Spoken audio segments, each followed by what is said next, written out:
Hello दोस्तों, नमस्कार। मैं विजय पूनिया और आप देख रहे हैं विजय एजुकेशन।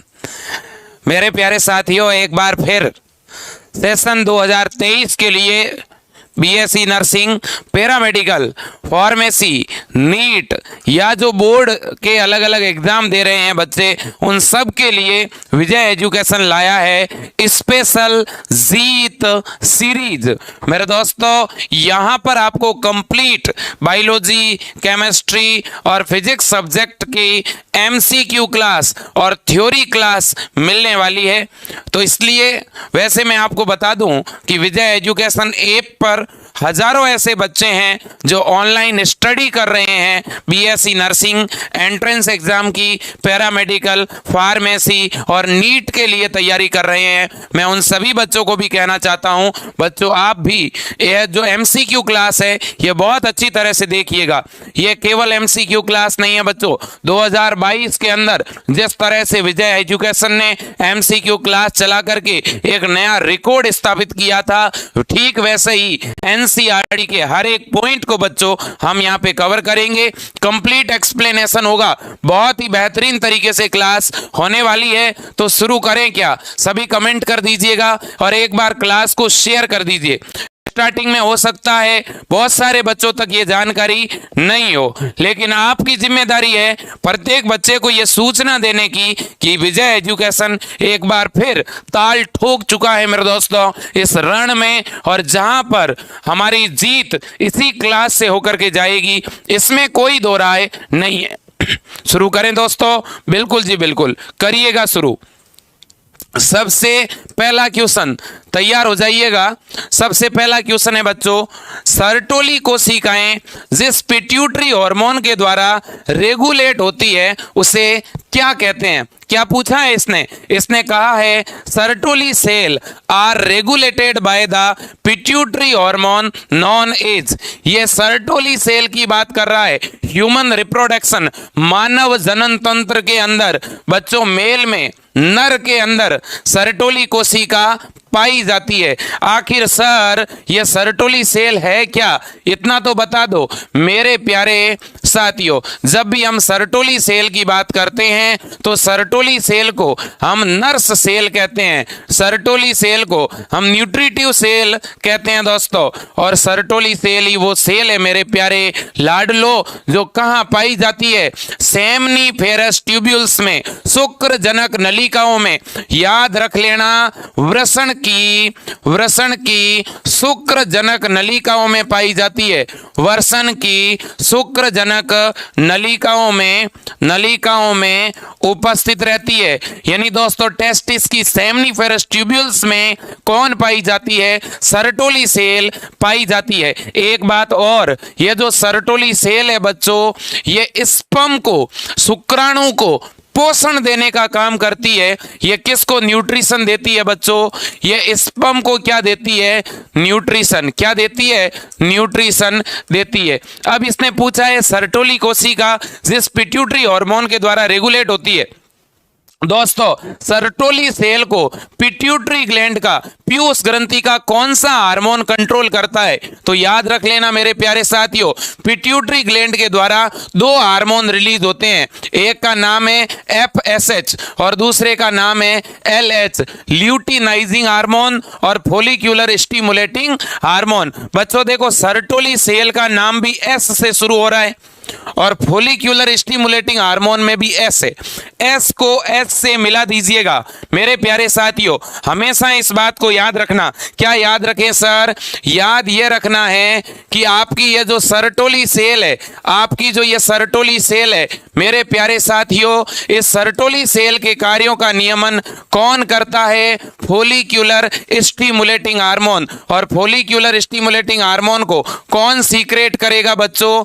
पिट्यूटरी ग्लैंड, पीयूष ग्रंथि। और पिट्यूटरी ग्लैंड का एंटीरियर लोब, कौन सा दोस्तों? एंटीरियर लोब, पीयूष ग्रंथि की जो सामने वाली पाली है, जो अग्र पाली है, जिसको हम एडिनो हाइपोफाइसिस कहते हैं मेरे प्यारे साथियों, वो जो अग्रपाली है पीयूष ग्रंथि की, वो श्रावण करती है किसका, याद रख लेना, वो श्रावण करती है फोलिक्यूलर स्टिमुलेटिंग हार्मोन का। और ये हार्मोन सर्टोली सेल को क्या करता है भाई, रेगुलेट करता है। बच्चों ये जो पिट्यूटरी ग्लैंड है एक और हार्मोन रिलीज करती है जिसका नाम होता है एलएच। और ये एलएच हार्मोन दोस्तों लीडिंग सेल को रेगुलेट करते हैं, किसको, ये रेगुलेट करते हैं लीडिंग कोशिका को, किसको, लीडिंग कोशिका को। यह बात आपको याद रखनी पड़ेगी। और इस लीडिंग कोशिका को हम लोग अंतराली कोशिका भी कहते हैं। क्या कहते हैं बच्चों, अंतराली कोशिका। वापिस आते हैं, इसी प्रकार से आपको क्वेश्चन यहां पर समझाए जाएंगे। यहां केवल एक क्वेश्चन नहीं करवाया जाता दोस्तों, यहां कंप्लीट उस क्वेश्चन के इर्द गिर्द सारी चीजें समझाई जाती है, इस बात को समझ लीजिएगा, ठीक है। तो देखिए इसने कहा सर्टोली सेल को कौन सा हार्मोन रेगुलेट करेगा, एफएसएच। कौन, एफएसएच। इतना याद रखो। सर्टोली सेल क्या है, सर्टोली सेल एक पोषक सेल है।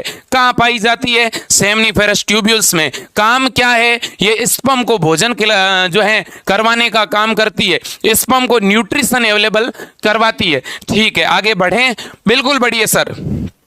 और अब देखिए नेक्स्ट क्वेश्चन की तरफ चलते हैं। अगला क्वेश्चन क्या है, देखो, वह लैंगिक ग्रंथि जो एक द्रव बनाती है जिसमें फ्रक्टोज शर्करा होती है और जो स्पर्मेटोजोआ को तैरने के लिए ऊर्जा प्रदान करता है, और प्रोस्टाग्लैंडिस हार्मोन होता है जो मादा जनन मार्ग में स्पर्म ओवम संलयन के लिए संकुचन उत्पन्न करता है, वह है बच्चों एक मेल में, पुरुष में एक ग्रंथि पाई जाती है, एक ग्लैंड पाई जाती है, और वो एक लिक्विड को सीक्रेट करती है। उस लिक्विड में क्या होता है बच्चों, फ्रक्टोज होता है।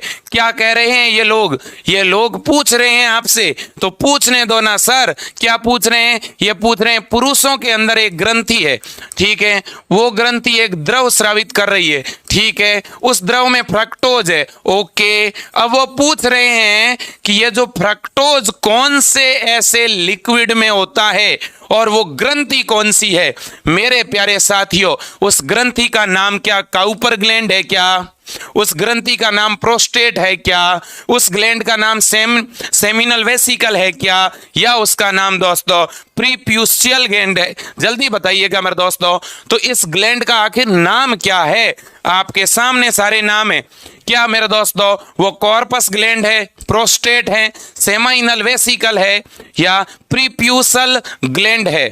सेमाइनल वेसिकल को दोस्तों हम शुक्राशय कहते हैं। क्या कहते हैं, शुक्राशय। मुझे लगता है आपने आंसर दे दिया है और आप सबका आंसर शुक्राशय है। क्या आप सबका आंसर शुक्राशय है, सेमिनल वेसिकल है। मेरे प्यारे साथियों, ये जो सेमाइनल वेसिकल है ये शुक्र तरल, क्या ये शुक्र तरल स्रावित करता है मेरे दोस्तों, ठीक है। और याद रख लेना सीमन का, वीर्य का, सीमन का लगभग 70% भाग, सीमन का यानी वीर्य का 70% भाग अकेली कौन सी ग्रंथि बनाती है बच्चों, ये शुक्राशय बनाता है। सीमन का 70% पोर्शन कौन बनाता है, ये शुक्राशय बनाता है। शुक्राशय किस में पाया जाता है बच्चों, मेल में पाया जाता है।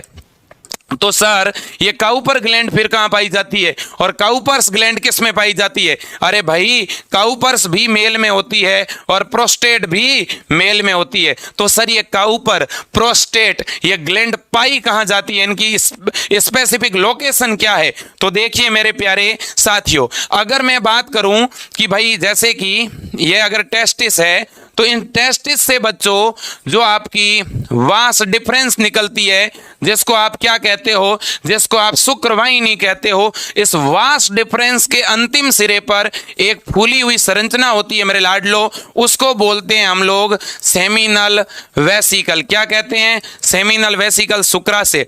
और बच्चों इससे आगे स्खलन नलिका होती है, और स्खलन नलिका नीचे की तरफ यूरिथ्रा में यानी मूत्र मार्ग में खुलती है। बच्चों इस यूरिथ्रा के, ये ऐसे ऊपर की तरफ यूरिनरी ब्लैडर है, ठीक है बच्चों। अब मेरी बात को ध्यान से समझना, इस यूरिथ्रा के दोनों तरफ, इस यूरिथ्रा के दोनों तरफ एक ग्लैंड यहां पर होती है, एक ग्लैंड यहां पर होती है।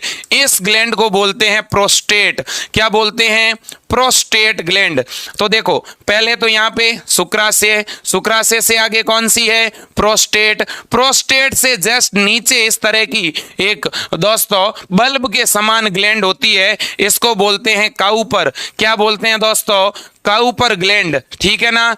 तो इन तीनों के नाम आपको याद रखने पड़ेंगे, ठीक है ना। पहली ग्रंथि कौन सी, शुक्राशय, शुक्राशय से आगे कौन सी, प्रोस्टेट, प्रोस्टेट से आगे कौन सी, काउपर। शुक्राशय कितने, 2, याद रख लोगे, बिल्कुल रख लेंगे। देखो वीर्य का 70% अकेला कौन बना रहा है, सेमिनल वेसिकल बना रहा है, और वीर्य का सीमन का 30% कौन बनाता है, प्रोस्टेट बनाता है। याद रख लोगे, बिल्कुल रख लेंगे बच्चों। सेमिनल वेसिकल के द्वारा जो द्रव निकलता है उस द्रव में कौन सी शुगर पाई जाती है, फ्रक्टोज। अब फ्रक्टोज शुगर का काम क्या है ये कौन बताएगा, बताइए। देखें क्या फंक्शन है फ्रक्टोज का, फ्रक्टोज का क्या काम है सीमन के अंदर। मेरे प्यारे साथियों मेरी बात को याद रखना, सीमन में कौन भाई, फ्रक्टोज शुगर क्या करती है, स्पर्म को एनर्जी प्रोवाइड करती है। क्या काम है इसका, इस फ्रक्टोज का काम क्या है सर, फ्रक्टोज का काम है स्पर्म को ऊर्जा प्रदान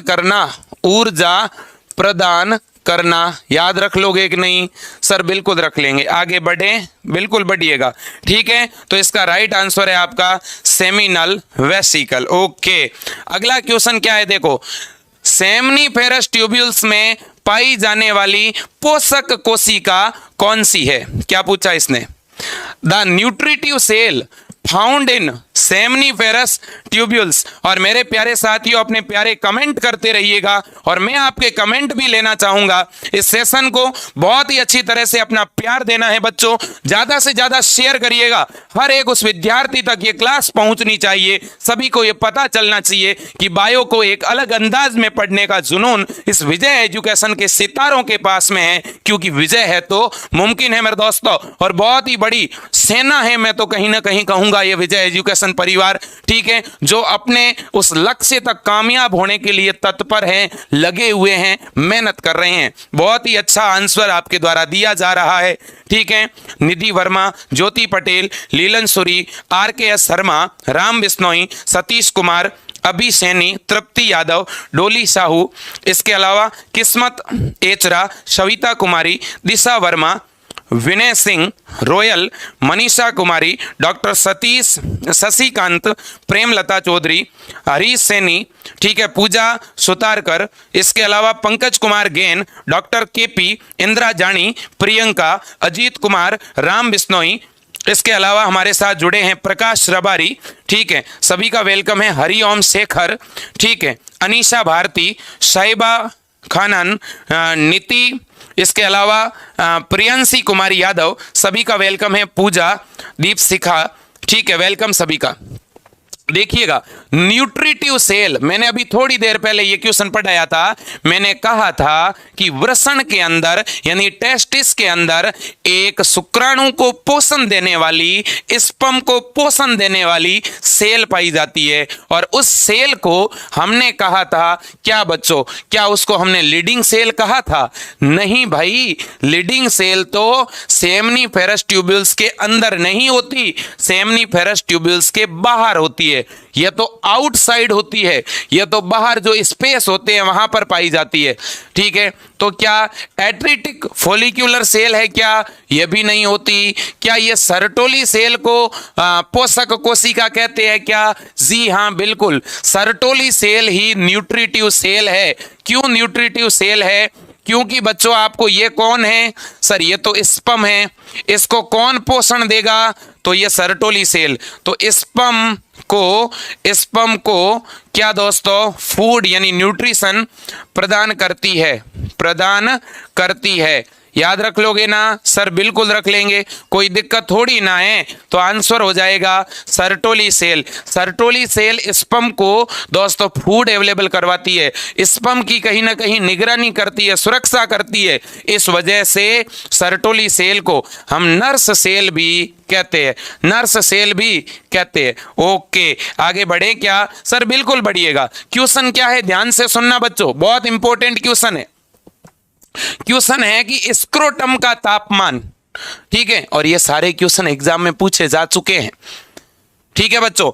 स्क्रोटम का तापमान जो वृषण के क्रियात्मक रहने हेतु आवश्यक है, सदैव शरीर के तापमान से लगभग कम होता है। क्या कह रहा है? Temperature of the scrotum which is necessary for the functioning of testis is always around below body temperature.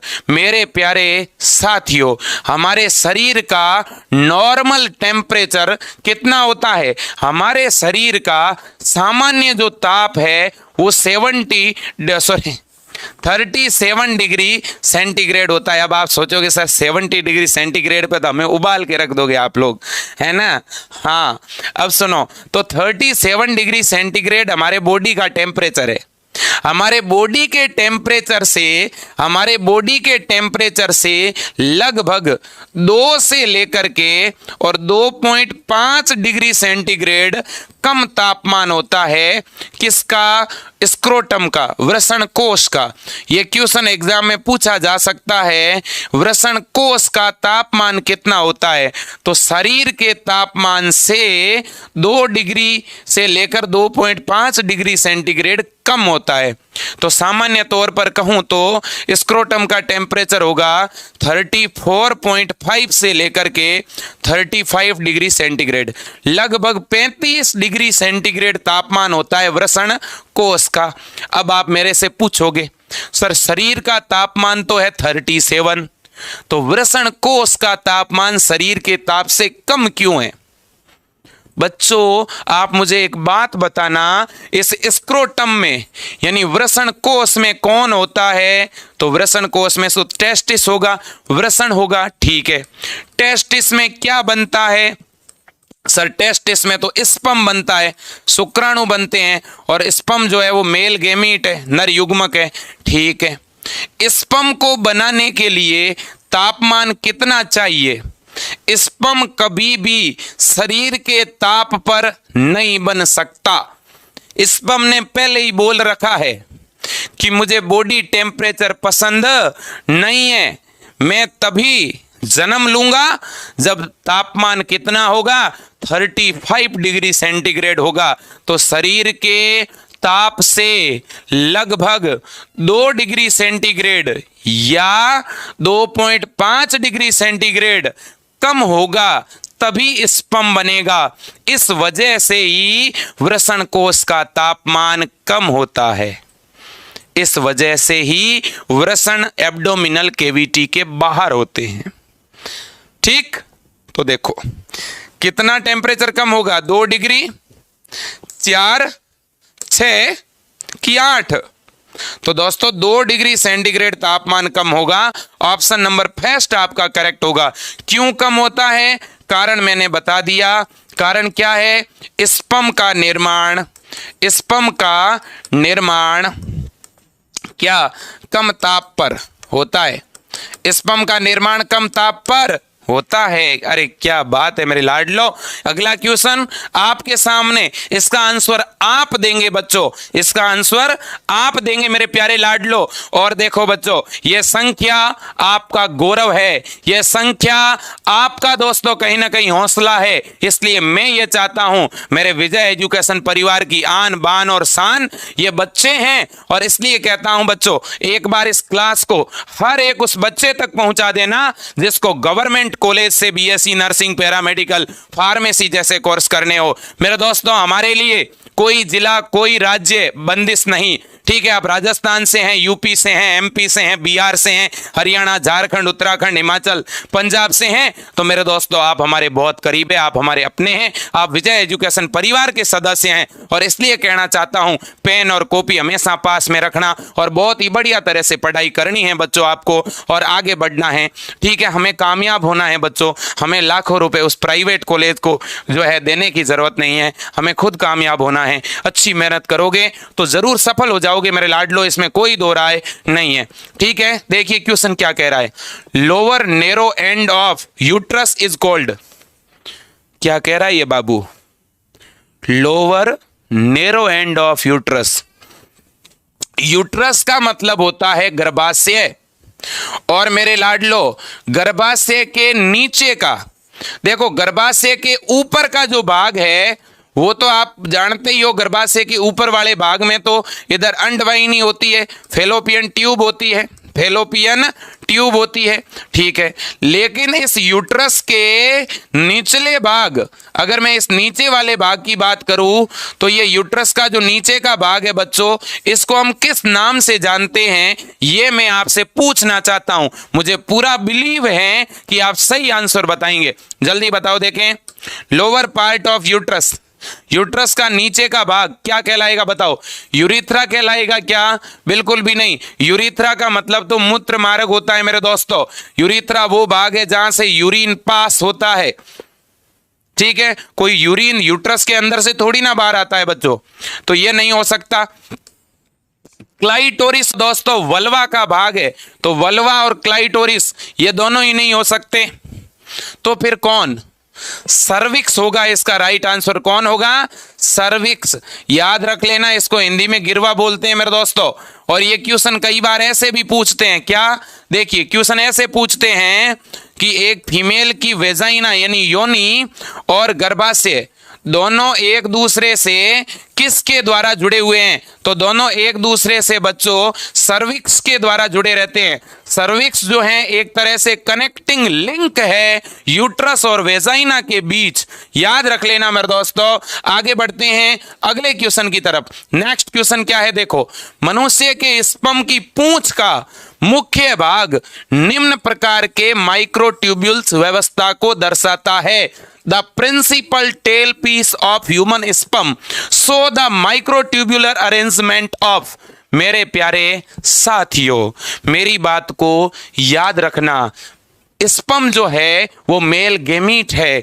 Sperm जो है वो गतिशील होता है। स्पर्म को गति करने के लिए उसके पास एक टेल, उसके पास एक पूंछ होती है मेरे दोस्तों। अभी मैंने थोड़ी देर पहले स्पर्म का एक फिगर भी आपको दिखाया था। स्पर्म में एक इस प्रकार की टेल होती है बच्चों। इस टेल के अंदर एक फिलामेंट होता है, एक बड़ा सा। उस पूरी टेल को जब मैं काटता हूं बच्चों, तो उस टेल के अंदर इस पूंछ का जब मैं अनुप्रस्थ काटूंगा तो आपको इस टेल के अंदर बिल्कुल परिधीय भाग में 9 छोटी छोटी नलिका दिखेगी। परिधीय भाग में तो कितनी छोटी छोटी नलिकाएं दिखेगी? 9। और सेंटर में बीचों बीच 2 छोटी छोटी नलिका दिखेगी। तो सूक्ष्म नलिकाओं का, माइक्रोट्यूब्यूल्स का अरेंजमेंट स्पर्म के पूंछ में किस प्रकार का होगा बताओ? क्या 7+2 होगा? क्या नहीं होता 7+2? क्या 9+2 होगा? हाँ 9+2 होगा। 9 जो माइक्रोट्यूब्यूल है वो तो किधर होगी? परिधि पर। और ये जो 2 है यानी 2, ये किधर होगी? केंद्र में। ये भी कई बार पूछ लेते हैं कि भाई एक स्पर्म, एक शुक्राणु की पूंछ के अंदर, टेल के अंदर सूक्ष्म नलिकाओं का अरेंजमेंट 9+2 होता है, तो बताओ कितनी सूक्ष्म नलिकाएं केंद्र में पाई जाती है? 2। कितनी परिधि पर पाई जाती है? 9। याद रख लोगे? बिल्कुल। और अगर मैं आपसे पूछूं बच्चों, यह जो आपका स्पर्म है इसको एनर्जी कौन सी शर्करा से मिलती है? फ्रक्टोज शर्करा इसको क्या देता है? ऊर्जा। क्या देता है? ऊर्जा। मेरे प्यारे साथियों, फ्रक्टोज शर्करा तो ऊर्जा देगा, लेकिन ऊर्जा बनाने के लिए एक कोशिका अंग होता है, जैसे power house of the cell कहते हैं। कोशिका का पावर हाउस किसको बोला जाता है? माइटोकॉन्ड्रिया को। किसको? माइटोकॉन्ड्रिया को। मेरे प्यारे साथियों, माइटोकॉन्ड्रिया जो है इसके मध्य भाग में होता है। कहां पर होता है? मध्य भाग में। तो देखो, जब इसको फ्रक्टोज शर्करा मिलेगी, जब मेरे दोस्तों स्पर्म को क्या मिलेगी? फ्रक्टोज शर्करा। तो फ्रक्टोज शर्करा की मदद से माइटोकॉन्ड्रिया क्या बनाएगा? ऊर्जा बनाएगा। और फिर वो ऊर्जा किसको देगा? इस टेल को देगा, इस पूंछ को देगा। और पूंछ क्या करेगा? गति करवाएगा स्पर्म के अंदर। याद रख लोगे क्या? बिल्कुल रख लेंगे सर। कोई दिक्कत नहीं है। तो राइट आंसर होगा 9 + 2। यहां तक किसी को कोई दिक्कत है का? अरे सर दिक्कत कैसे हो सकती है? ठीक है मेरे प्यारे लाडलो, आपके जैसे अगर बच्चे पढ़ने वाले, सपोर्ट करने वाले हो, ठीक है, तो हम बहुत बेहतरीन टेस्ट सीरीज आपके लिए लेकर आते रहेंगे। 2023 के लिए विजय एजुकेशन ऐप पर बच्चों हमने आपके लिए स्पेशल बैच चला रखे हैं।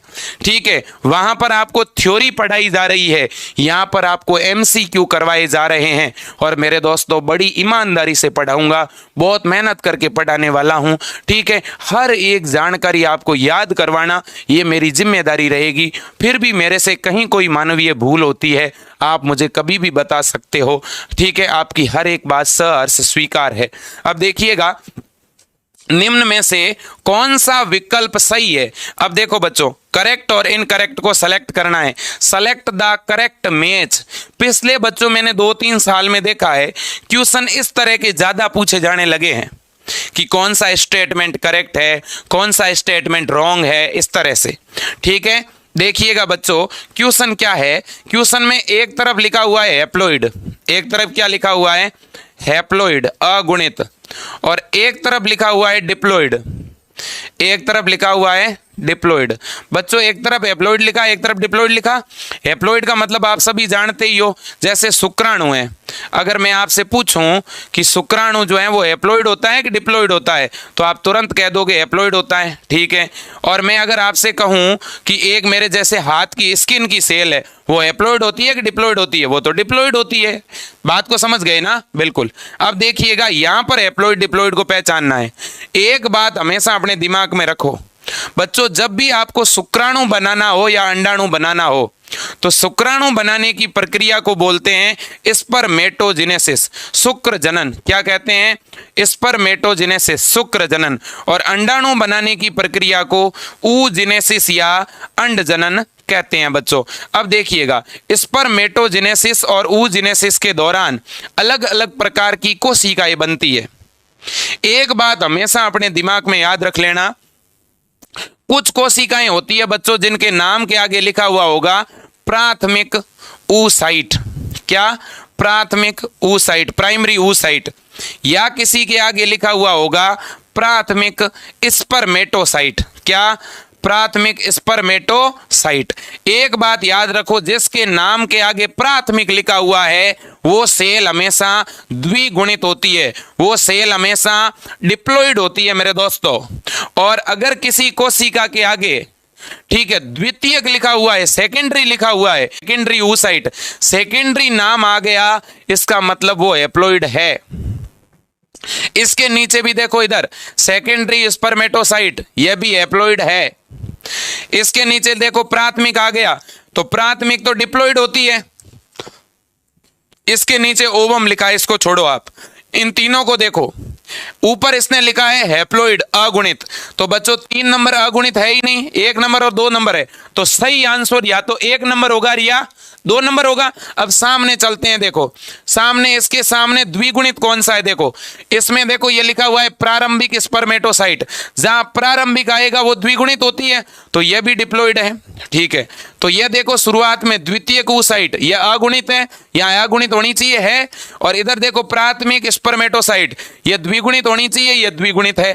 तो ऑप्शन नंबर फर्स्ट ये आपका करेक्ट है, और बाकी रॉन्ग है क्योंकि यहां सेकेंडरी लिखा हुआ है, यह भी हैप्लॉइड है।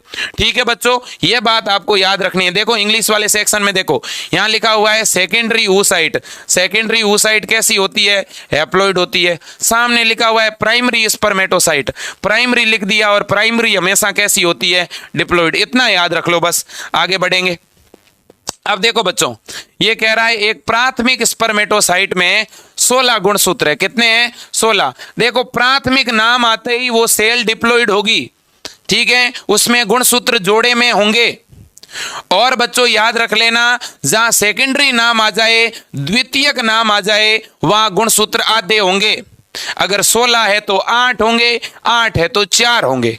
प्राथमिक में अगर 8 है तो द्वितीयक में 4 होंगे, प्राथमिक में 16 है तो द्वितीयक में 8 होंगे। ठीक है, तो बच्चों इसने कहा कि प्राथमिक स्पर्मेटोसाइट में 16 गुणसूत्र है। कितने गुणसूत्र है? 16। तो जब प्राथमिक कोशिका में विभाजन होगा तो सेकेंडरी बनेगी, तो सेकेंडरी में गुणसूत्र कितने होंगे? सेकेंडरी में गुणसूत्र 8 हो जाएंगे। तो अब सेकेंडरी में क्रोमेटिड कितने होंगे? देखो बच्चों, जब एक पूरा गुणसूत्र होता है तो इसमें 2 क्रोमेटिड होती है। जब 8 गुणसूत्र होंगे तो इसमें क्रोमेटिड कितनी होगी? 16। कितनी होगी मेरे दोस्तों? 16। ये बात तो आपको याद ही रखनी पड़ेगी मेरे दोस्तों, ठीक है कि नहीं है? मैं एक दो बात आपको और भी बता दूं मेरे प्यारे दोस्तों। जब भी कहीं पर प्राइमरी नाम आ जाए, देखो जब भी शुक्राणु बनता है ना मेरे लाडलो, तो उसको स्पर्मेटोजेनेसिस बोलते हैं। एक अगली स्लाइड में ये बात बता ही देता हूं। चलो देखो, स्पर्मेटोजेनेसिस, स्पर्मेटोजेनेसिस शुक्राणु निर्माण की प्रक्रिया को कहते हैं स्पर्मेटोजेनेसिस। इस स्पर्मेटोजेनेसिस की यह प्रक्रिया वृषण के सेमनीफेरस ट्यूब्यूल्स में चलती है।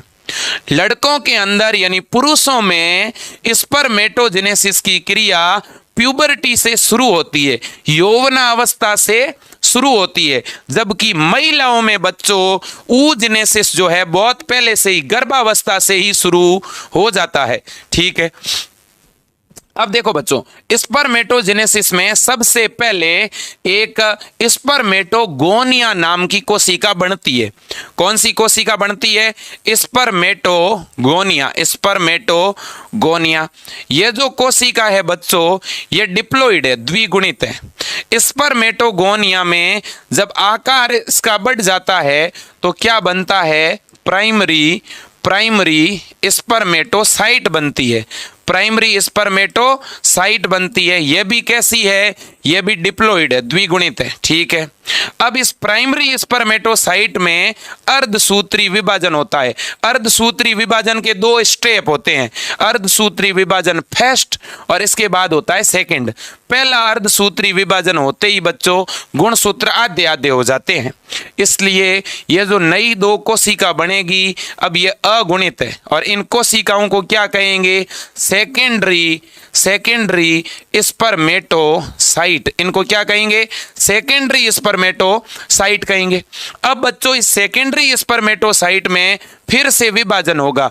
अब जो विभाजन होगा उसे बोलेंगे अर्धसूत्री विभाजन सेकंड, मियोसिस सेकंड। अब जैसे ही मियोसिस सेकंड होगा बच्चों, इस एक सेल से कितनी बनने वाली है? 2। एक से कितने बनने वाली है? 2। तो ये भी हैप्लॉइड, ये भी हैप्लॉइड, ये भी हैप्लॉइड और ये भी हैप्लॉइड। इस तरह से एक स्पर्मेटोगोनिया के अंदर जब अर्धसूत्री विभाजन होगा बच्चों, तो एक से कितने शुक्राणु बन रहे हैं?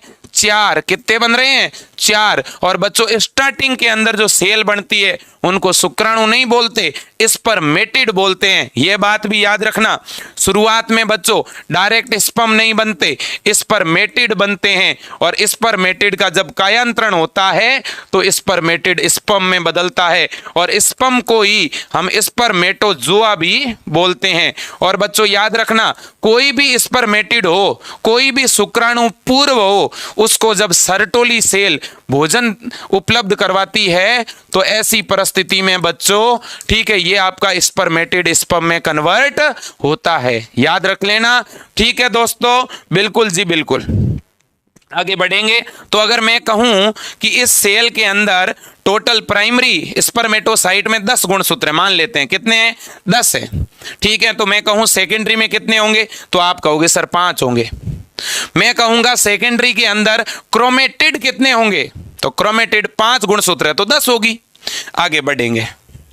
अब मेरे प्यारे साथियों देखिए, बहुत ही बेहतरीन प्रश्न है, बहुत शानदार प्रश्न है और मैं ये चाहता हूं मेरा प्रत्येक स्टूडेंट, विजय एजुकेशन का प्रत्येक विद्यार्थी एक ब्रिलियंट आंसर दे और मैं आपके आंसर का इंतजार करूंगा। बच्चों क्वेश्चन क्या है? मेमेलियन ओवम का दूसरा परिपक्व विभाजन कब होता है?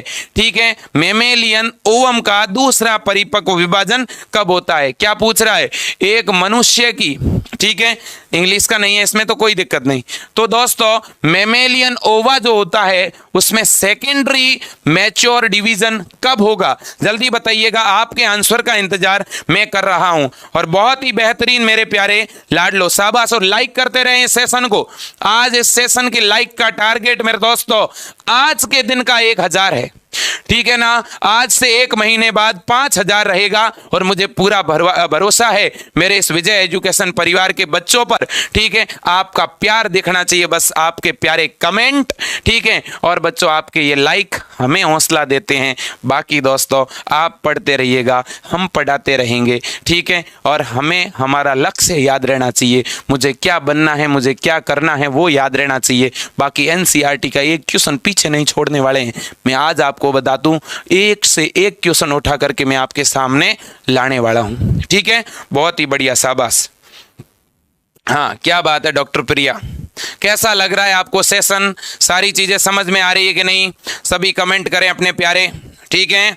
हाँ, बहुत बढ़िया। दीपशिका सिंह, हरिओम शेखर, लक्ष्मी, इसके अलावा और एक जिम्मेदारी दूं आपको, कल की जिम्मेदारी बताऊं आपको। कल एक काम करना है, आज मां सरस्वती का दिन है वैसे बच्चों, कल आपको हर एक स्टूडेंट अपने एक दोस्त को इस क्लास से जोड़ेगा।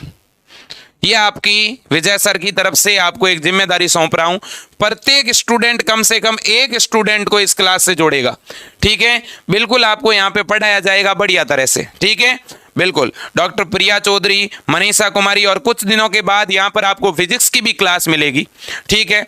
रूबी गौतम, इसके अलावा हर्ष यादव, ठीक है, राधा यादव, श्वेता सुहानी, ठीक है, जॉनसन कुमार, लक्ष्मी निषाद, रमेश कुमार, बहुत ही बढ़िया, शाबाश।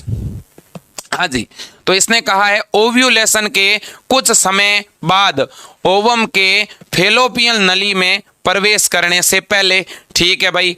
अगले में यह कह रहा है जब तक ओवम में स्पर्म प्रवेश नहीं करता। नेक्स्ट पॉइंट में यह कह रहा है जब तक स्पर्म का केंद्रक ओवम के केंद्रक से सलित नहीं होता। और फिर यह कह रहा है ग्राफियन फॉलिकल में पहले परिपक्व विभाजन के बाद। तो इसने पूछा क्या है, मेमेलियन ओवम का दूसरा विभाजन कब होगा? मेमेलियन ओवम का सेकंड। अब ये सेकंड कह रहा है, इसका मतलब मैं इसे लास्ट बोल देता हूं। और ये विभाजन कब होगा? मैं सीधे शब्दों में कहूं तो मेरे प्यारे साथियों, जब आपका सेकेंडरी oocyte, कौन बच्चों? सेकेंडरी oocyte, जब सेकेंडरी oocyte कहां पर चला जाएगा? फेलोपियन ट्यूब में। कहां पर? फेलोपियन ट्यूब में।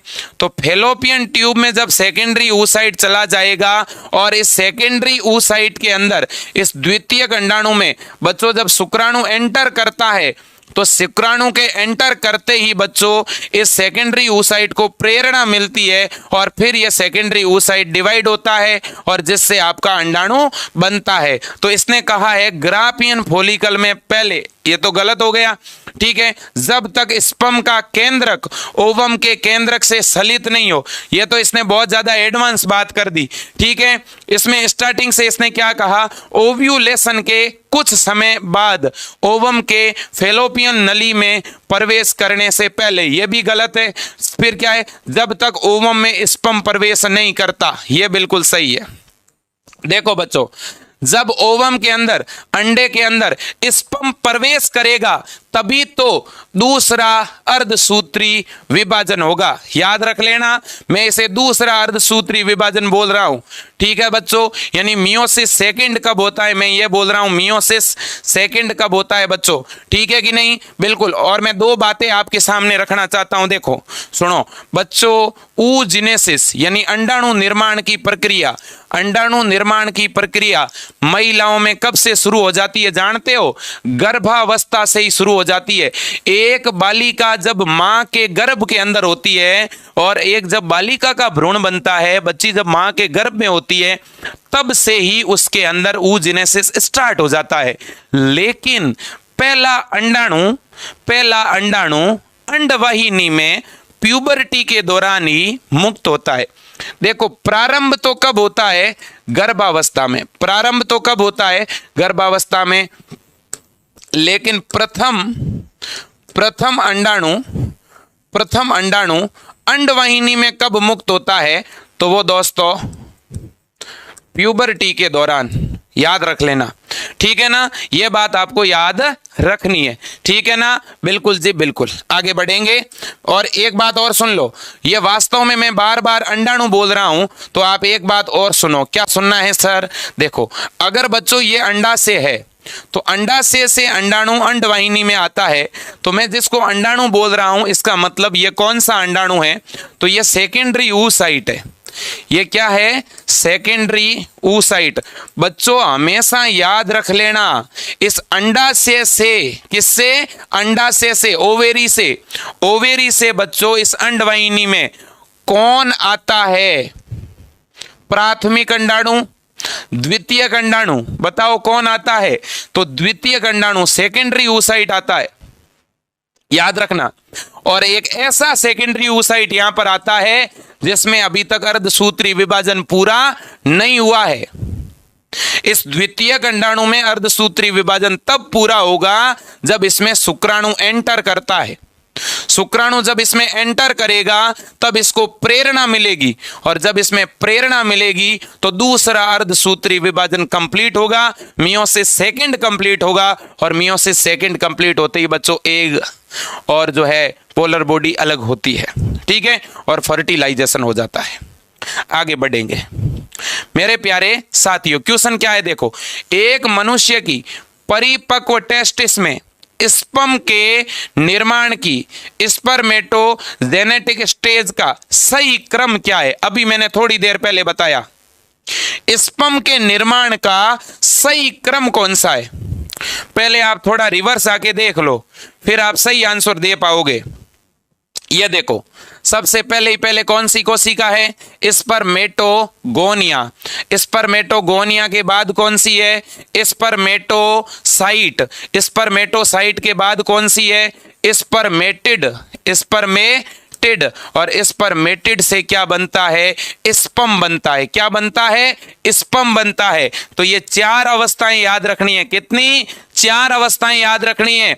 सबसे पहली स्पर्मेटोगोनिया, फिर स्पर्मेटोसाइट, फिर स्पर्मेटिड, और फिर स्पर्म। कितनी अवस्था? चार। देखो कहां पर लिखी हुई है, यहां तो शुरुआत में ही स्पर्मेटिड लिख दिया। क्या स्टार्टिंग में स्पर्मेटिड बन जाएगा? कैसी, ये तो बावली बात हो गई, ठीक है। यहां पर दोस्तों स्पर्मेटोसाइट पहले लिख दिया, स्पर्मेटोसाइट पहले थोड़ी ना बनती, ये भी गलत हो गया। इसमें लिखा हुआ है स्पर्मेटोगोनिया, इसमें भी स्पर्मेटोगोनिया, इसमें फिर स्पर्मेटोसाइट, इसमें स्पर्मेटिड, तो ये भी गलत हो गया। इस स्पर्मेटोसाइट के बाद स्पर्मेटिड, स्पर्मेटिड के बाद स्पर्म। ऑप्शन नंबर फर्स्ट आपका करेक्ट होगा। देखो बच्चों, यही बात आगे लिखी हुई है, ठीक है। हाँ देख लेते हैं, यहाँ पे इन्होंने इंग्लिश में दिया नहीं तो कोई नहीं, ठीक है। सबसे पहले कौन सी सेल बच्चों? स्पर्मेटोगोनिया। स्पर्मेटोगोनिया के बाद में, स्पर्मेटोगोनिया के बाद में क्या बनती है? स्पर्मेटोसाइट। स्पर्मेटोसाइट के बाद क्या बनता है? स्पर्मेटिड। स्पर्मेटिड के बाद क्या बनता है मेरे लाडलो? स्पर्म बनता है, ठीक है ना। ये बात याद रखोगे कि नहीं? अरे सर बिल्कुल याद रखेंगे। स्पर्म क्या है? नर युग्मक है। स्पर्म बन कहाँ रहा है? टेस्टिस के अंदर बन रहा है, शुक्राणु के अंदर बन रहा है, और शुक्राणु के टेस्टिस के अंदर बन रहा है, यानी वृषण के अंदर बन रहा है। वृषण में ये शुक्राणु निर्माण की प्रक्रिया को क्या कहते हैं? स्पर्मेटोजेनेसिस। अरे क्या कहते हैं? स्पर्मेटोजेनेसिस कहते हैं। याद रख लोगे क्या? सर बिल्कुल याद रखेंगे, ओके। अब बच्चों एक क्वेश्चन तो मैं भी पूछ लूं? अरे सर पूछ लो, तो सुनो, ठीक है, और आंसर देना पड़ेगा। बच्चों वह कौन सी कोशिका है जो टेस्टोस्टेरोन हार्मोन का स्रावन करती है पुरुष में? जल्दी बताओ, जल्दी बता दो। टेस्टोस्टेरोन का स्रावन, सीक्रेशन ऑफ टेस्टोस्टेरोन, जल्दी बताइए किसके द्वारा टेस्टोस्टेरोन का सीक्रेशन होगा? वो कौन सी सेल है मेल के अंदर, पुरुषों के अंदर? जल्दी आंसर दीजिएगा मेरे दोस्तों, ठीक है। हाँ जल्दी आंसर दीजिएगा, बहुत ही अच्छे, शाबाश, आपके आंसर का इंतजार हो रहा है भाई, ठीक है। मनु काजला, किस्मत एचरा, डॉक्टर प्रिया चौधरी, सेजल यादव, इसके अलावा पीयूष, मनु। ठीक है, कैसी लग रही है आपको बच्चों क्लास? अच्छी लग रही है क्या? चीजें समझ में आ रही है क्या? सभी थम्स अप का साइन करिए, देखें एक साथ। Leading cell, leading cell, leading cell, very good, सभी सही है भाई, सभी स्टूडेंट सही आंसर दे रहे हैं। कौन कौन सही दे रहे हैं देख लेते हैं। शाहरुख खान भी हमारे साथ है, देखो, ठीक है ना। हाँ, राधा यादव, इसके अलावा नम्रता देन सेना, ठीक है, छत्तीसगढ़ से। उर्मी विश्वकर्मा, ठीक है, उर्मी जी आपका आंसर भी सही है। किस्मत एचरा का सही है। निधि वर्मा, इंदिरा जानी, इसके अलावा पंकज कुमार गैन, नीतीश कुमार, शिवम, यश सौरभ, इसके अलावा हमारे साथ हैं कोमल वर्मा, पवन मदेशिया, सृष्टि गिरी, अनिशा भारती, इसके अलावा राधा, उषा सिंह, ठीक है, सूर्या कुमारी, इसके अलावा प्रिया, डॉक्टर प्रिया चौधरी, ठीक है, सभी का वेलकम है। रूबी गौतम, सभी का वेलकम है, अभिनंदन है आपके अपने प्लेटफॉर्म विजय एजुकेशन पर। तो देखिए, टेस्टोस्टेरोन का श्रावण कौन करेगी? याद रख लेना, लीडिंग सेल। कौन? लेडिंग सेल जो है बच्चों, ठीक है, आपकी जो लेडिंग सेल है वही क्या करती है बच्चों? लेडिंग कोशिका, जो लेडिंग कोशिका है वही बच्चों टेस्टोस्टेरोन का स्रावन करती है। इस लेडिंग सेल को हम इंटरस्टिशियल सेल भी कहते हैं। क्या कहते हैं इसको? इंटरस्टिशियल सेल, यानी इसको हम अंतराली कोशिका कहते हैं मेरे लाडलो। क्या कहते हैं इसको हम? अंतराली कोशिका। और ये कोशिका टेस्टोस्टेरोन हार्मोन का स्रावन करती है। याद रख लोगे? बिल्कुल रख लेंगे। अब देखो, एक बात और पूछ लूं क्या सर? अगले पेज में पूछो तो सुनो बच्चों, आप मेरे को यह बताना तो ऐसा कौन सा हार्मोन है, ऐसा कौन सा हार्मोन है जो पीयूष ग्रंथि की पश्य पाली से स्रावित होता है और प्रसव प्रक्रिया में मदद करता है। जल्दी बताइए, पीयूष ग्रंथि की पश्य पाली से स्रावित होगा, पोस्टीरियर पिट्यूटरी से सीक्रेट होगा। पीयूष ग्रंथि की पश्य पाली से स्रावित हार्मोन, जल्दी बताना तो, ऐसा कौन सा हार्मोन है जो प्रसव प्रक्रिया में क्या करता है? हेल्प करता है। कोई है ऐसा हार्मोन? सुना है नाम सुना है तो बता दो। सर बिल्कुल सुना है, सुन रखा है, वेरी गुड। और सबसे पहले आंसर किसका आ रहा है भाई? अरे वाह, शीतल, निधि, कोमल, ठीक है, इसके अलावा Ajay, Manu, oxytocin, very good, शाबाश, ठीक है ना। आंसर क्या आया है? ऑक्सीटोसिन। बच्चों जानते हो ऑक्सीटोसिन का एक काम नहीं है, इसके दो काम हैं। दो काम कौन से हैं सर? एक तो बच्चों ये प्रसव प्रक्रिया में मदद करता है, पार्च्यूरेशन में, और एक ये दुग्ध के स्रावण में मदद करता है। दुग्ध निर्माण में मदद नहीं करता, ये मिल्क इजेकुलेशन में मदद करता है, मिल्क इजेकुलेशन, ठीक है बच्चों। और एक पार्च्यूरेशन की प्रक्रिया में क्या करता है बच्चों?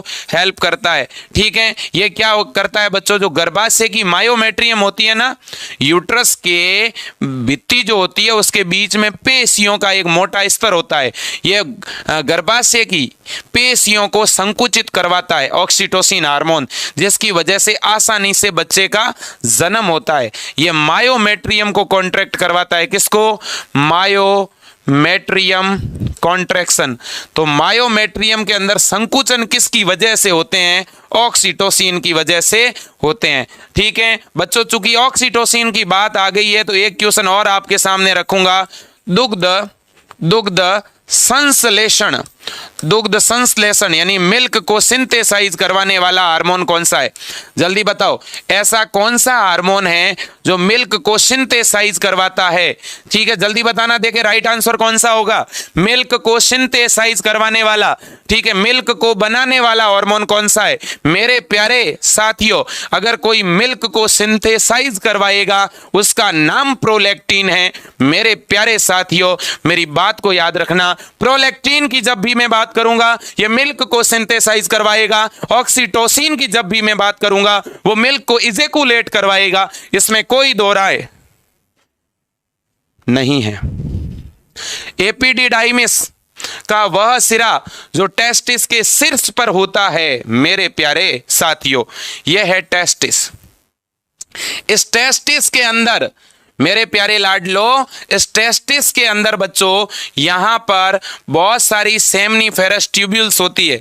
इन सेमनीफेरस ट्यूब्यूल्स के अंदर स्पर्म बनता है, शुक्राणु बनते हैं। ये शुक्राणु यहां से बाहर आते हैं और इस एक कुंडलित नली में आते हैं। ये जो टेस्टिस के ऊपर की तरफ ये एक ट्यूब पाई जाती है बच्चों, इस ट्यूब को जानते हो क्या कहते हैं? इसको एपिडिडाइमिस बोलते हैं। क्या कहते हैं इसको? एपिडिडाइमिस। ये एपिडिडाइमिस को आप अधिवृषण बोलते हैं। क्या कहते हैं? अधिवृषण कहते हैं। बच्चों इस अधिवृषण में स्पर्म जो हैं बच्चों वो स्टोर रहते हैं। स्पर्म क्या रहते हैं? स्टोर रहते हैं। याद रख लोगे? क्या परमानेंट स्टोर रहेंगे? क्या नहीं। ठीक है, थोड़े समय के लिए स्पर्म यहां पर स्टोर रहते हैं, याद रखना। तो बच्चों ये जो ऊपर वाला भाग है ना इस एपिडिडाइमिस का, इसको क्या कहते हैं? ये आपसे पूछा है। देखो, एपिडिडाइमिस का वह सिरा जो टेस्टिस के शीर्ष पर होता है उसे क्या कहेंगे? क्या इसे कोडा कहते हैं? क्या इसे कैप्यूट कहते हैं? ये दो ही नाम है एपिडिडाइमिस के। एक होता है कोडा एपिडिडाइमिस, एक होता है कैप्यूट एपिडिडाइमिस, एक होता है कार्पस एपिडिडाइमिस। तीन भाग होते हैं एपिडिडाइमिस के। अधिवृषण के तीन भाग होते हैं, शीर्ष भाग, मध्य भाग, अंतिम भाग। इसने यहां लिखा है ग्यूबरनेकुलम, यह तो टेस्टिस के अंदर होता है बच्चों, यह तो गलत है। फिर इसने लिखा है वास डिफरेंस, यह भी गलत है। यह तो शुक्र वाहिनी होती है जो अधिवृषण से आगे जुड़ी होती है। ठीक है, तो इन दोनों में से कौन सा सही है बता दो। कैपट की कोडा, कोडा तो लास्ट वाला भाग है, ये इसको बोलते हैं कोडा, तो ये ऊपर वाला भाग कहलाएगा कैप्यूट। और इस एपिडिडाइमिस के बीच वाला भाग कहलाता है कॉर्पस। तो बताओ अधिवृषण के कितने भाग होते हैं? तीन। शीर्ष वाला भाग कैप्यूट, बीच वाला भाग कॉर्पस, लास्ट वाला भाग कोडा। सही कह रहा हूं कि गलत कह रहा हूं? सही। अधिवृषण का काम क्या है एपिडिडाइमिस का? सर एपिडिडाइमिस में स्पर्म स्टोर रहते हैं। स्पर्म बनते कहां हैं? टेस्टिस के अंदर। टेस्टिस में भी कहां पर? सेमनीफेरस ट्यूब्यूल्स में, शुक्र जनक नलिकाओं में। ठीक है, बिल्कुल जी बिल्कुल। अब बच्चों देखिए, प्रोस्टेट ग्रंथियां इसके नीचे स्थित होती है। प्रोस्टेट ग्रंथि किसके नीचे स्थित होती है? Prostate gland are located below, किसके नीचे? इसने फिर से लिख दिया ग्यूबरनेकुलम, यह तो बिल्कुल नहीं हो सकता। इसने फिर लिखा सेमिनल वेसिकल, इसने फिर लिखा एपिडिडाइमिस, एपिडिडाइमिस भी नहीं हो सकता। ठीक है, इसके बाद में इसने लिखा बल्बो यूरिथ्रल, यह भी नहीं हो सकता। बल्बो यूरिथ्रल को तो का ऊपर कहते हैं बच्चों। ठीक है ना, क्यों जानते हो? क्योंकि मेरे प्यारे लाडलो, ठीक है ना, यह है यूरिनरी ब्लैडर, यू भी लिख दूं? बिल्कुल, यह है यूरिथ्रा, मूत्र मार्ग। अब इस यूरिथ्रा के दोनों ओर, इस यूरिथ्रा के दोनों ओर यहां पर प्रोस्टेट है। यहां पर क्या है? प्रोस्टेट है। इस प्रोस्टेट के ऊपर की तरफ इस तरह से सेमाइनल वेसिकल है बच्चों। ठीक है ना, तो याद रख लेना, जो आपका शुक्राशय होता है बच्चों, शुक्राशय के नीचे प्रोस्टेट ग्रंथि होती है। प्रोस्टेट ग्रंथि जो है बच्चों किसके नीचे होती है? शुक्राशय के नीचे होती है। इस बात को आपको क्या रखना पड़ेगा? याद। तो इंग्लिश में लिखा हुआ है सेमाइनल वेसिकल, ऑप्शन बी, लेकिन हिंदी में यहाँ पर मिस्टेक है बच्चों। ठीक है ना, इन्होंने एक पॉइंट को दो बार लिख दिया। देखो, ए में भी वही बात और डी में भी वही बात, तो यहां लिख भी देता हूं मैं शुक्राशय। तो सही कौन सा होगा बच्चों? शुक्राशय, सेमिनल वेसिकल। सही बात की गलत बात? अरे सर बात तो बिल्कुल सही है। आगे बढ़े कि नहीं बढ़े? बिल्कुल बढ़िएगा। क्वेश्चन एक और पूछूंगा और मैं पूछने वाला हूं और आप आंसर देने वाले हैं, तो सुनिए। तो बोलो सर। बोलते हैं। देखो मेरे लाडलो, अंडाशय के अंदर सबसे परिपक्व, सबसे मैच्योर फॉलिकल को क्या कहते हैं? मेरे प्यारे लाडलो, इस अंडाशय में बहुत सारी फॉलिकल होती है, पुट्टिकाएं। ठीक है, पहले तो फॉलिकल का मतलब क्या है? फॉलिकल का मतलब है ऐसी कोशिकाएं, ऐसा बहुकोशिकीय स्ट्रक्चर, बहुत सारी कोशिकाओं से मिलकर बनी संरचना जिसके अंदर अंडाणु का निर्माण हो रहा हो, ऐसी संरचना को फॉलिकल बोलते हैं। ठीक है कि नहीं? फॉलिकल के अंदर अंडाणु बन रहा होता है और उसी तरह से जैसे जैसे अंडाणु बन रहा है वैसे वैसे फॉलिकल भी अपने आप को चेंज कर रही होती है। ठीक है, इस अंडाशय के अंदर बच्चों एक होती है प्राइमरी फॉलिकल। प्राइमरी फॉलिकल से थोड़ी मैच्योर होती है तो बनती है सेकेंडरी फॉलिकल। सेकेंडरी फॉलिकल और ज्यादा मैच्योर होती है तो बनती है टर्सरी फॉलिकल। टर्सरी फॉलिकल जब और ज्यादा मैच्योर होती है तो सबसे परिपक्व फॉलिकल बनती है, सबसे परिपक्व पुट्टिका बनती है और उस परिपक्व पुट्टिका का नाम बच्चों आपको बताना है। बताइएगा, एक अंडाशय के अंदर सबसे परिपक्व, सबसे मैच्योर फॉलिकल को क्या कहते हैं? सबसे मैच्योर फॉलिकल, सबसे मैच्योर फॉलिकल कौन सी होती है? जल्दी बताओ, देखें सबसे मैच्योर फॉलिकल कौन सी होती है अंडाशय में? ये कौन बताएगा भाई? ये कौन बताने वाला है? अरे वाह मेरे शेर, क्या बात है।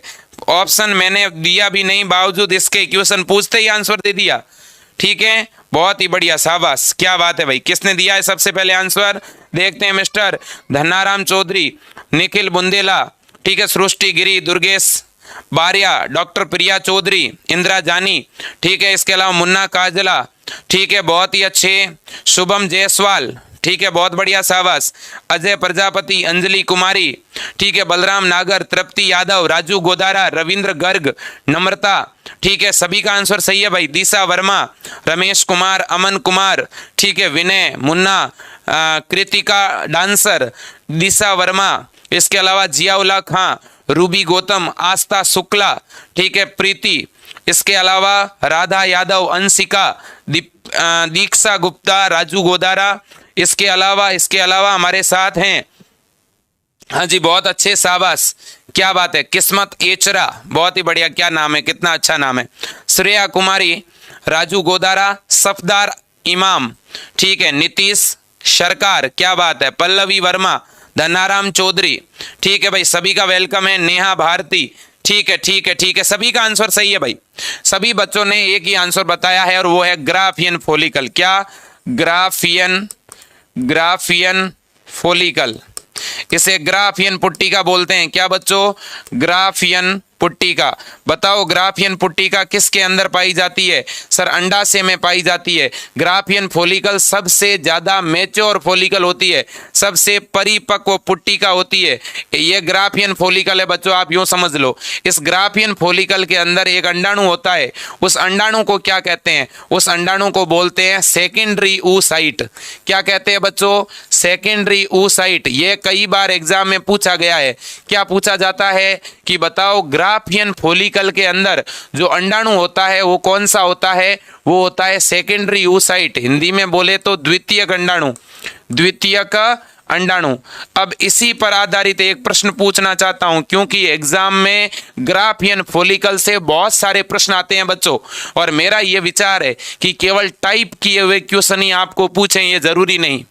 ठीक है, मुझे जो और अच्छे क्वेश्चन लगते हैं मैं बीच बीच में उनको भी बनाने का प्रयास करता हूं। ठीक है, तो देखिए अगला क्वेश्चन में ये पूछना चाहता हूं बच्चों कि ये जो ग्राफियन फॉलिकल है, ये जो ग्राफियन फॉलिकल है बच्चों, ये ग्राफियन फॉलिकल कौन से हार्मोन के प्रभाव से फट जाती है और इसके अंदर का अंडाणु बाहर निकल जाता है? बच्चों याद रखना, ग्राफियन फॉलिकल के फटने को ओव्यूलेशन कहते हैं। याद रखना, अंडोत्सर्ग। जब ग्राफियन फॉलिकल क्या होती है बच्चों? फटती है। ग्राफियन फॉलिकल फटती है तो सेकेंडरी oocyte बाहर निकलता है। सेकेंडरी oocyte बाहर निकलता है, जिसे क्या कहते हैं बच्चों? जल्दी बताओ, जिसे क्या कहते हैं, जल्दी बताओ। ये अपना लास्ट क्वेश्चन है बच्चों। जिसे क्या कहते हैं, जल्दी बताना मेरे प्यारे साथियों। जिसे क्या कहेंगे, ओव्यूलेशन कहते हैं। क्या मेरे दोस्तों, ओव्यूलेशन कहते हैं। ठीक है मेरे लाडलो, तो आज का ये सेशन मैं कंप्लीट करना चाह रहा हूं, लेकिन मैं जाते जाते कहूंगा मेरे प्यारे लाडलो, इस परिवार को बहुत सारा सपोर्ट दीजिएगा, बहुत सारा प्यार दीजिएगा, और इस वीडियो को जितना ज्यादा शेयर कर सकते हो शेयर करिए। ये विजय एजुकेशन हमेशा आपके साथ है, हमेशा शाम 5 बजे आपको इसी प्रकार से क्लास मिलती रहेगी, और मेरा पूरा प्रयास रहेगा कि कंप्लीट बायोलॉजी के जितने भी क्वेश्चन हैं, ठीक है, लगभग मेरा टारगेट है बच्चों 5000 प्रश्न करवाने का। अगर आपका सपोर्ट रहा तो मैं ये टारगेट पूरा करूंगा। ठीक है, आपका सपोर्ट चाहिए, आपका प्यार चाहिए। और जो बच्चे विजय एजुकेशन ऐप से जुड़ना चाहते हैं, विजय एजुकेशन ऐप से जुड़ करके पढ़ाई करना चाहते हैं, वो बच्चे मेरे इस नंबर पे कॉल कर सकते हैं 9828721229 721229। आप इस नंबर पे बच्चों कॉल कर सकते हैं। ठीक है, दूसरा नंबर है बच्चों 8302199394। आप इन दोनों में से किसी भी नंबर पे कॉल कर सकते हैं। विजय एजुकेशन ऐप को भी बहुत सारा प्यार दीजिए, और इस वीडियो के नीचे अच्छे अच्छे कमेंट आने चाहिए बच्चों। आज आपके कमेंट, आज आपके लाइक और आज आपके द्वारा वीडियो को शेयर किया गया, ये निर्धारित करेगा कि आगे की क्लासें और कितनी दमदार होनी चाहिए। बच्चों आपसे बस सपोर्ट चाहिए और कुछ नहीं। पढ़ाएंगे बहुत अच्छा, ठीक है, मेहनत बहुत अच्छी करेंगे। ठीक है, आज के लिए इतना ही। जय हिंद, वंदे मातरम।